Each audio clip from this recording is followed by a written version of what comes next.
நான் நிறைய பேரை நான் வந்து லான்ச் பண்ணியிருக்கேன், நான் நிறைய பேருக்கு வந்து ஒரு பெரிய லைஃப் கொடுத்துருக்கேன். ஆனால் என்னால் வந்து என் பையனுக்கு வந்து நேற்றுக்கு ஒரு ப்ரோக்ராம் போயிருந்தோம், ஜி தமிழோட ஒரு ப்ரோக்ராமுக்கு. ஸோ எனக்கு சர்ப்ரைஸ் பண்ணணும்னு சொல்லி அவங்க ஒரு வேலையை பார்த்துருந்தாங்க.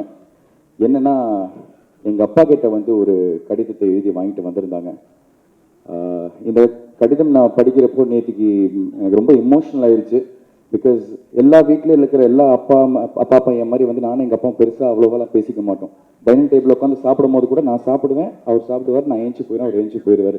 ஏதாவது சினிமா பார்த்து வந்தால் மட்டும் அந்த சினிமா பற்றி ப்ளஸ் அண்ட் மைனஸ் இதெல்லாம் நாங்கள் டிஸ்கஸ் பண்ணுவோம். ஸோ அதை தாண்டி எனக்கு எங்கள் அப்பாவுக்கு எந்த விதமான ஒரு கான்வர்சேஷன் பெருசாக லைஃப்பில், ஐ மீன் ஒரு தோளுக்கு மேலே வளர்ந்ததுக்கப்புறம் எந்த விதமான கான்வர்சேஷன் இருந்ததில்லை. ஆனால் ஒரு 15 வருஷம் நான் சொன்ன அந்த எனக்கு இருந்த அந்த ஒரு ஏக்கம் அவருக்கும் இருந்திருக்கு. அந்த 15 வருஷம் அவர் பேசாமல் என்கிட்ட இருந்தது எல்லாமே இந்த ஒரு 4 பக்கத்தில் அவர் எழுதி கொடுத்துருந்தாருங்கிற நான் ரொம்ப உணர்ந்தேன். ஸோ இதை நான் கண்டிப்பாக இது எல்லாருக்கும் படிக்கணும்னு நினைக்கிறேன். Sorry if I'm taking some time.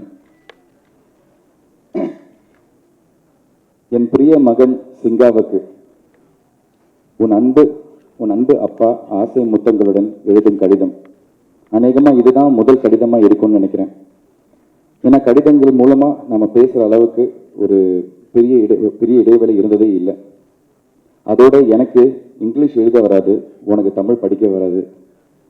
அது முழுசா உண்மை இல்லைங்க, தமிழில் தான் எழுதியிருக்கு, நான் படிச்சுட்டு இருக்கேன். அவர் கையெழுத்து எனக்கு அவ்வளோவா புரியாது. எனக்கு இங்கிலீஷ் எழுத வராது, உனக்கு தமிழ் படிக்க வராது இப்போ இல்லை. சின்ன வயசுலேருந்து நீ வேட்டியை மடிச்சுக்கிட்டு படத்தில் டைலாக்ஸ் வந்து நீ கேட்டு தான் மனப்பாடம் பண்ணி நடிச்சிருக்க. இப்போ காலங்கள் வேகமாக உருண்டோடி உனக்கு கல்யாணமாக ஆயிடுச்சு. சின்னப்போ நீ ஒரு சின்ன டைலமால இருந்த. அதாவது உனக்கு கிரிக்கெட் ரொம்ப நல்லா வருதுன்னு உங்கள் ஸ்கூல் கிரிக்கெட் கோச் உன்னை அதில் வந்து விட்டால் நல்ல பிளேயராக நீ வர வாய்ப்பு இருக்கு அப்படின்னு உங்கள் அம்மா மூலியமா எனக்கு ஒரு தகவல் ஒன்று வந்துச்சு. பெற்றவங்களா குழந்தைங்களுக்கு முதல்ல நல்ல படிப்பு தான் கொடுக்க வேண்டியது நம்ம கடமை. அதனால வந்து அதை கொடுப்போம், மற்றத்தை அவங்க வந்து உணர்ந்து வளர்ந்து முடிவு பண்ணிப்பாங்க அப்படின்னு நானும் அம்மாவும் நினைச்சோம். ஆனால் சும்மா கடந்த சங்க ஊதிக்கு எடுத்த கதையா ஒரு நாள் நான் வந்து ஒரு டைலாகை எழுதி படித்து பார்த்துட்டு இருக்கிறப்போ நீ திடீர்னு அந்த ரூம்குள்ளே நுழைஞ்ச. நான் வாயை வச்சுக்கிட்டு சும்மா இருக்காம, டே சிங்கா, என் படத்தில் உன் வயசில் என் மகனாக நடிக்கிற மாதிரி ஒரு கேரக்டர் இருக்கு, நீ நடிக்கிறியான்னு கேட்டேன்.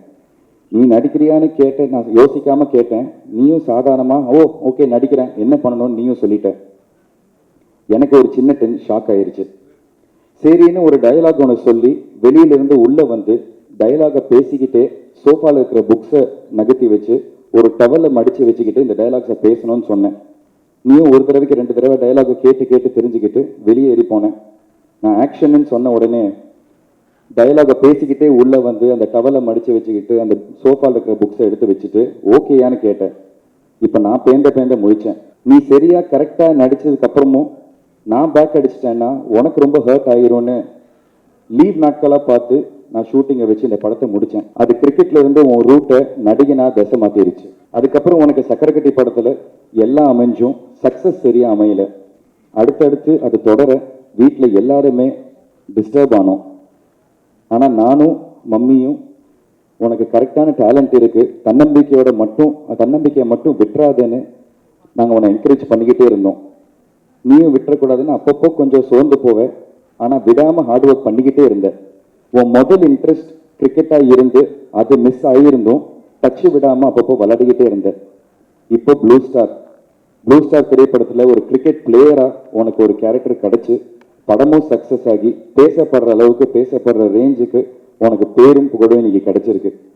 உன் உழைப்புக்கும் திறமைக்கும் கரெக்டான களம் அமைச்சு உன்னை தூக்கி விட்டவங்க தயாரிப்பாளர்கள் பா ரஞ்சித்னா, உன்னுடைய டைரக்டர் ஜெயக்குமார், உன் கூட நடித்த கோ ஆக்டர்ஸ் அண்ட் இந்த படத்தோட மொத்த டெக்னீஷியன்ஸ் எல்லாருக்கும் என்னோட மனமார்ந்த நன்றியை நான் தெரிவிச்சுக்கிறேன். நீயும் இதை எந்த உயரத்துக்கு போனாலும் நன்றியோட இதை மனசில் பதிச்சு வச்சுக்கோ.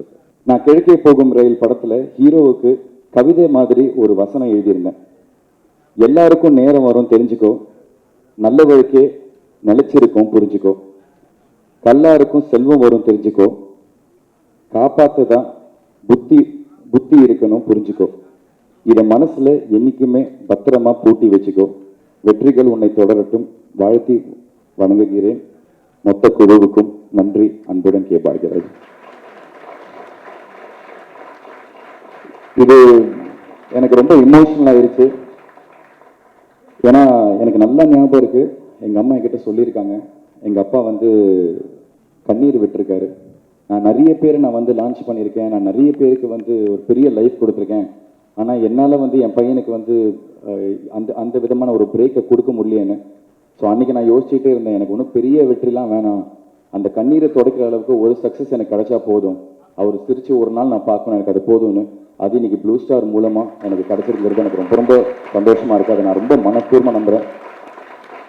ஸோ இது மனசார ஒரு விஷயம் சொல்கிறேன், உங்கள் எல்லாருக்குமே, இங்கே இருக்கிற எல்லாருக்குமே ரொம்ப ரொம்ப ரொம்ப நன்றி. இது நான் என்றைக்குமே கண்டிப்பாக ரஞ்சித்னா, ப்ரொடியூசர்ஸ், ஜெயினா, தமிழ் பிரபானா, நான் என்றைக்குமே இந்த நன்றி நான் மறக்கவே மாட்டேன்.